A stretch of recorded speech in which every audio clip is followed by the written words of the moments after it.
Like and subscribe right now, or else this will be in your bed tonight. r/ask Reddit by Planet Reddit. What does the USA do better than other countries? We are simultaneously one of the fattest countries in the world and one of the most athletic countries in the world. Sometimes we combine the two and make offensive and defensive linemen. It's funny, when I first went to the US in 2003 as a European, my impression of the people was that they were very fat and very fit people, but not so many normal guys.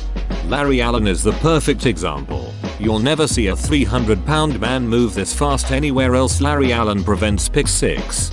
This man is an absolute ducking monster of a human. Turn right on red. In some states, you can also turn left on red if it's a one-way. Wait, can you not do this in other countries? As far as I know, you can do this in Canada, except in Montreal. Messi, Geladatist. The USA has won the last 52 Super Bowls. Shit, who won the other two? Texas. They finally succeeded at session. I've been in a coma for 30 years. Turn corn into things that are not corn. Edit. Obligatory and heartfelt thank you for the silver. Got to love American cornography. They should make a website for that. Maybe call it Corn Hub.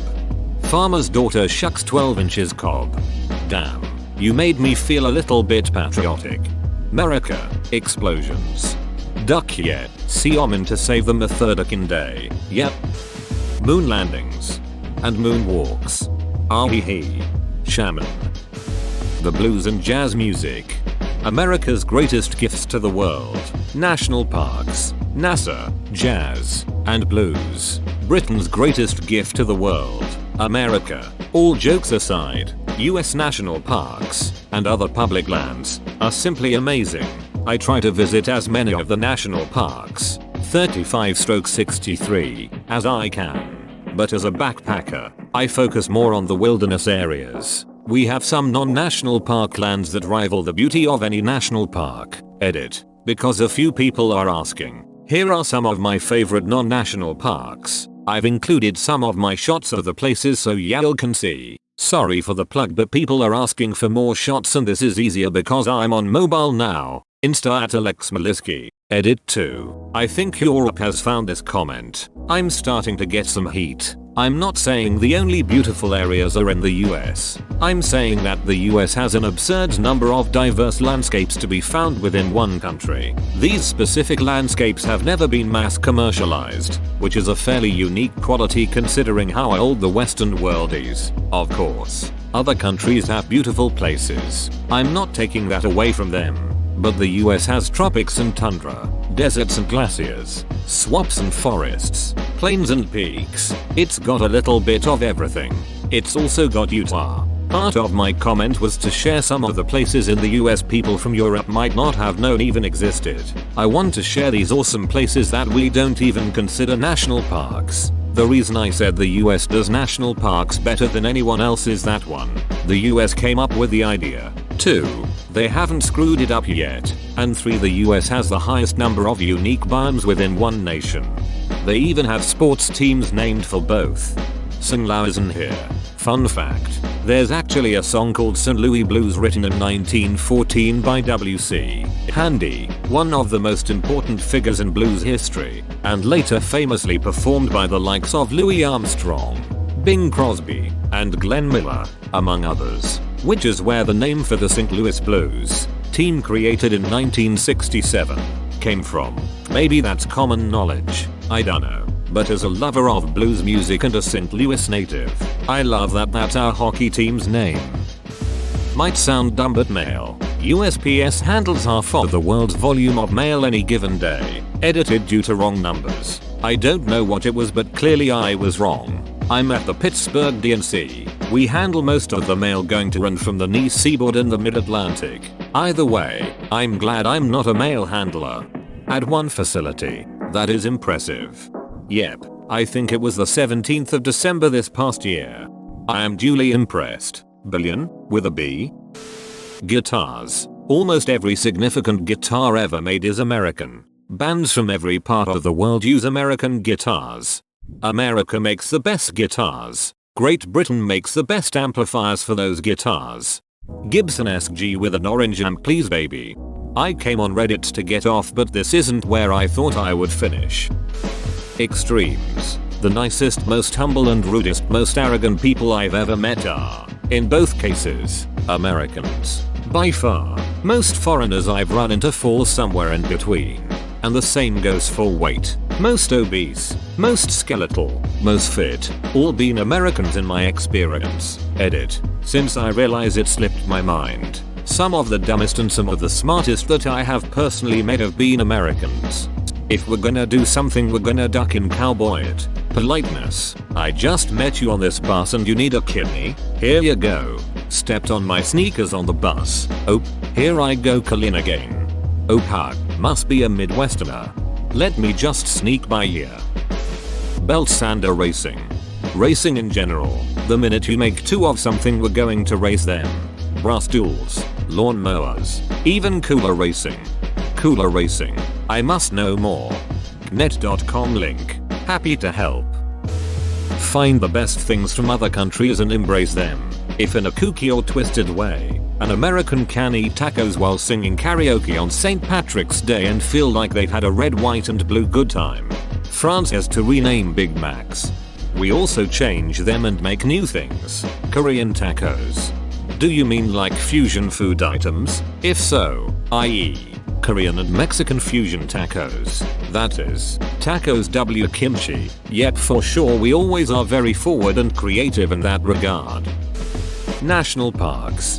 National parks are often considered America's best idea. It's interesting that in a country that prides itself with private ownership, is the same country that develops the world's first free-to-use public land system. Anyone from prince to pauper is welcome and encouraged to enjoy the same mountains. It's really incredible when you think about it. But we have to remember, the national parks weren't made for environmental reasons. Environmentalism didn't exist and wasn't understood back in the late 1800s. Nationalism, not environmentalism, explains the origins of the Yosemite grant. Edit. I understand environmentalism was a part of it in the eyes of Muir, Thoreau, and others. But you have to remember two things. 1. Those men did not sell the idea of national parks to the politicians of the time through environmentalism. It never would have worked. 2nd. Environmentalism, as we know it today, was in its infancy in the 1800s. These guys knew saving the environment was a good idea, but they mostly did it because it was pretty. Unpeaked areas, like the Everglades in Florida, though hugely important environmentally, were completely left off the list because it was ugly. Environmentalism certainly wasn't well understood back then. But if I remember correctly, Teddy's argument was pretty much I want to keep these things alive and in adequate numbers for me to be able to hunt, which is essentially the basis of conservationism, maintaining and managing resources for future use. Sort of. Theodore Roosevelt was a hunter, but being such an avid outdoorsman, a biologist, and a historian, he was one of the few to recognize the falling patterns of large game. He knew that something had to be done to preserve the diminishing number of game. While he loved hunting, it wasn't just he could continue to hunt. He truly loved large animals and wanted to see them thriving for all generations to witness. TR also set into place conservation laws that had nothing to do with hunting, such as protecting the Adirondacks in New York before it was cool.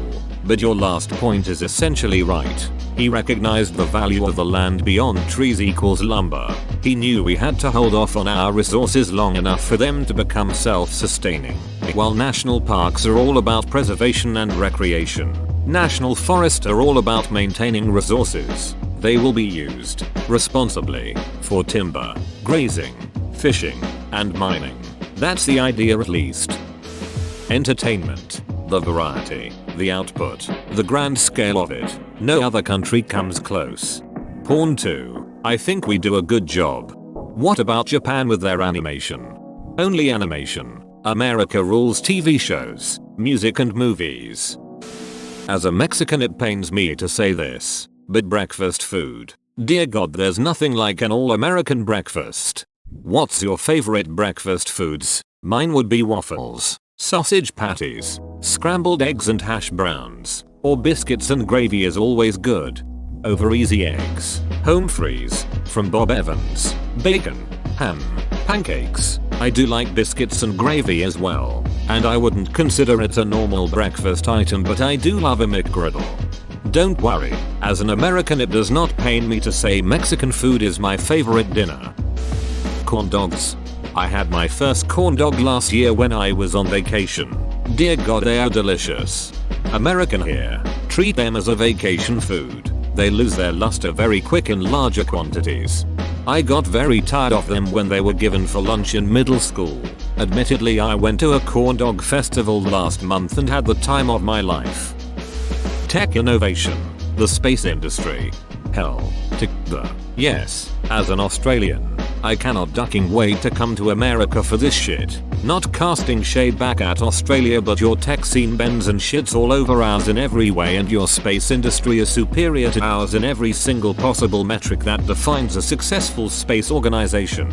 I cannot goddamn wait to arrive in the promised land. Come to the Space Coast in Florida, mate, you'll love it. Acronyms. Just look at the USA Patriot Act, or uniting and strengthening America by providing appropriate tools required to intercept and obstruct terrorism. Actually, we call those backronyms, as the full term is created to make a cool acronym. I'm pretty sure the military just makes acronyms for things kids next door style. We have Florida Man.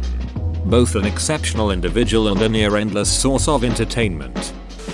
Confidence. There's a reason that the type of impossible rags to riches story is branded as the American dream, because by and large, the people most likely to follow that dream and believe in its achievability are American. The creation of the country in and of itself was an impossibility given their opponent in the Revolutionary War, and yet they succeeded. I don't remember the exact quote, but a general in the early days of the country said, "A British soldier will do what you tell him, an American will as well. But he will first want to know why you told him to do it." That sort of confidence to challenge authority in such a brazen manner is intrinsic to the nation and its people, and it's unlike any other national identity on the planet. Oh, and chain restaurants. Confidence in themselves too. Americans aren't afraid to speak up. They're not afraid to sing, dance, whatever. People are less self-conscious, I find, more free with themselves. As someone who's Asian, we're like the opposite of that. Reminds me that some Japanese jobs have a dedicated American to speak their mind in order to make sure the idea isn't bad. Since Japanese workers don't speak up to their boss. Edit. For those asking, here might be the actual case with what I was talking about. Quora.com link, which makes me no better with spreading misinformation. That would be an awesome job.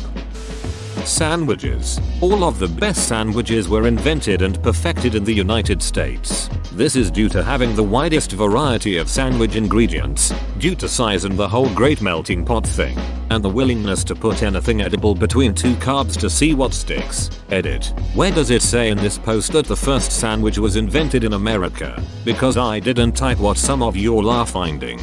And if it doesn't stick, add some more cheese. I'd be damned if this isn't how I make lunch every day. Unlimited free refills on cold water at restaurants. Edit. Hey everybody, I don't care if your country does this. Not every country does this, and the USA is better than those countries. Unlimited free refills on cold water at restaurants. That's my supersized country right there. Imagine paying $2.50 for each glass of Coke. This post made by America Gang. In Arizona, businesses are legally required to give you free water. Makes sense, because it's a ducking dessert. Currently spending 2 weeks in Europe. I've been to Italy and I'm in Greece right now. I would say the United States controls graffiti so much better. I was not prepared for the amount of graffiti all over the place in Italy and in Greece. All these beautiful buildings and wonderful architecture that's more like art is just covered in graffiti. I'm going to Germany next and will end my trip in Switzerland, so I'll see how they do. Compared to Southern Europe, yes, but the Nordic countries can't be touched on maintaining clean streets, including graffiti. Singapore taps cane. Stealth planes. Since the 70s, the US has developed 4 iterations of stealth aircraft: the F-117, the B-2, the F-22, and the F-35. In the same period, the European military-industrial complex has further refined the 4th-generation fighter concept. Russia has designed a single half-asset prototype, And China has put together a few different airframes, trying out a few different stealthy techniques, but nothing completely integrated yet. No love for the SR-71? Word is, friend of friend in Air Force, is they plan to bring it back, and the engineers half-jokingly said to update it all they need to do is paint over the one and make it SR-72. Tons of love for the SR-71, but while it did incorporate some early low observability features, I don't class it as a true stealth plane. Totally personal opinion, though. Yeah, the Blackbird's stealth came mostly from flying too high to be detected by most radars. Once it was detected, especially as radar technology got better, it was too fast to track and shoot down. It wasn't so much that the enemy couldn't see it, they just knew that there wasn't a damn thing they could do to stop it.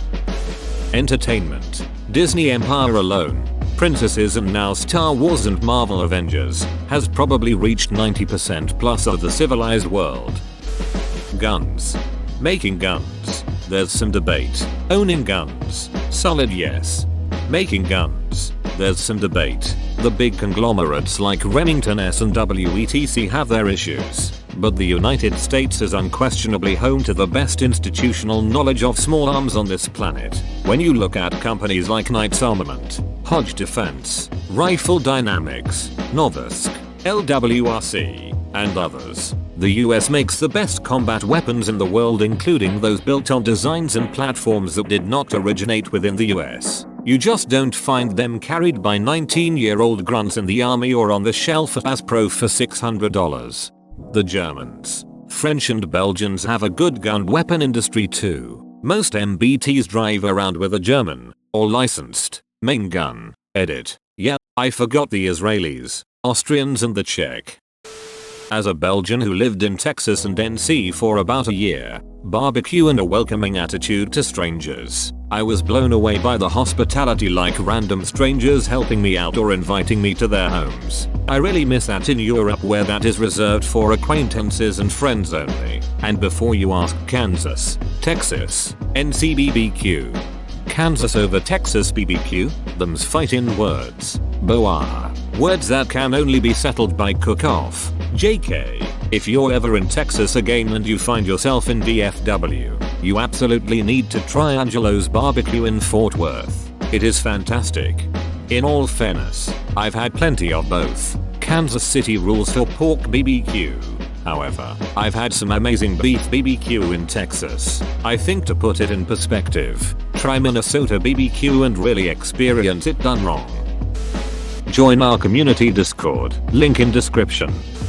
The First Amendment. My country Australia has traditionally held freedom of speech in high regard. It's a vital part of any functional democracy after all. But free speech is not written into our constitution.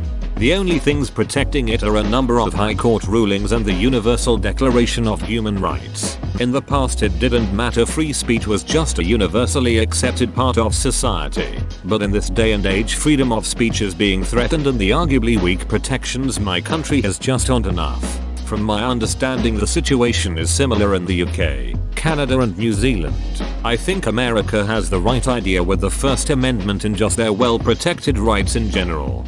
This is also why a lot of us are so uptight about our Second Amendment. It gives teeth to the rest of them. BBQ.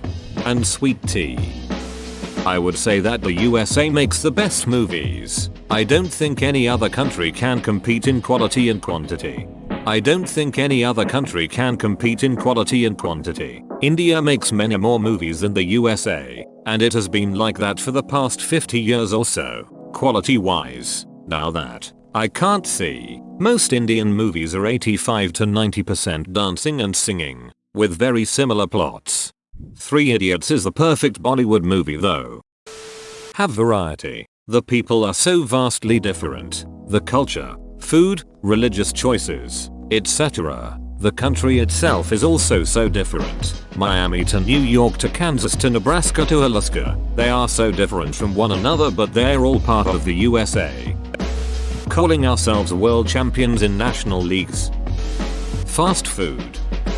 Grocery store variety. No other country that I've been to has grocery stores that compare to American stores in terms of sheer quantity and variety. I've seen grocery stores where the quality is higher, or where you can find things that you wouldn't in American grocery stores, but they don't touch the variety. Most of the things I need to make any type of cuisine are not only readily available, but I can usually pick between several brands. Occasionally, there will be some vegetable or spice that isn't available at my local grocery store, so I drive an extra 10 minutes to go to the farmer's market that has a more international selection. Absolute worst case, I may need to drive to a specialty store. Since my family is originally from India, we make a trip out to the Indian store every few months. But really there's only a few things that are available there exclusively. Now granted, I live in a large city and that certainly helps. But I think even small town US grocery stores have greater variety than their foreign counterparts. Having big names in technology, Intel, Microsoft, Apple, Google, NASA and on. Big names? Only one of those is over 6 letters. Americans themselves. Seriously though, going to the US is amazing. People are open and nice and won't hesitate to chat up strangers. They seem genuinely interested in who you are and where you're from. I could write a book about all the things wrong with the US, but despite all that it remains my favorite place to visit due to the way they treat foreigners. There's no other country quite like it. I love foreigners. I like hearing about where they come from and what things are like in their country. That being said, if you spend all day with a foreigner they just become Americans to you. I work with all Indians and Vietnamese people and I don't even notice the accents anymore. Scenic locations. They got mountains, canyons, rural areas, salt flats, deserts, the Great Lakes, so much space for freshwater activities. Our army is hands down better than the majority of other nations, arguably the best in the world. I wouldn't say this is necessarily a good thing, but it's definitely a true thing. Not even arguably, the American military is the most advanced and powerful armed force in human history. Well, we also spend the most money on our defense by a large margin, so I'd certainly hope it was the best. National parks. High quality TV drama. Not annexing countries after massive wars. Comic books. Celebrating holidays. Rock and roll. Blues. Jazz. Integrating immigrants. Investigative journalism. Museums. Blockbuster movies. National monuments. Optimism and self-renewal. Space exploration. We don't believe in fan death. Squirty cheese in a can. No my dudes, you need to eat this shit with the crackers chicken in a biscuit. Shit's the bomb when you're stoned. Edit. Thanks for the silver, it's my first one. Didn't know he was also passionate about chicken in a biscuit. Glad I'm not the only one. Giving. The US, and more specifically its people, is the most generous nation by most metrics in the world. Metrics? I thought you were using the imperial system. Giving. The US, and more specifically its people, is the most generous nation by most feet in the world. Fix that for you. Barbecue. Brazil comes pretty close, but nothing can beat Carolina barbecue for pork or Texas barbecue for beef. It's consumer culture. They offer the most stuff, and often the best stuff, in almost every consumer-based sector there is. Movies, television, food, media, technology. Very few people can top them in any sector. Jazz. That ranch flavor. Money-making opportunities are all over in the USA. Asians are disproportionately the fastest growing segment of business owners and professional service providers in the US. No other race is anywhere near them, and it's because of their culture. Most Asian cultures are huge into the work hard mindset. Not having to pay for water at restaurants. Candy. God, I miss fruit by the foot. My mom brought some back when I was still in high school and my friends latched onto it faster than cocaine. I'm still not entirely sure it doesn't have drugs in it. I crave it so much. Nerds and fruit gushers are close contenders. Also beef jerky, holy shit, I miss the US. Edit. I truly appreciate everyone offering to send me stuff. You made my day. But I don't want to take advantage of your kindness. Keep being a lovely bunch. I think the Constitution is an amazing piece of work. Sure, Some parts could have been more clearly written, but as a living document, it's pretty amazing. It's basically instructions on creating a government. It's unfortunate that the two-party system evolved out of it, and some of the rules basically inevitably led to only two parties because more than two parties makes it difficult to reach some of the minimum vote requirements. But aside from that, it's pretty amazing. Hats off to those forefather guys. Thanks for watching. Subscribe for 3 videos a day.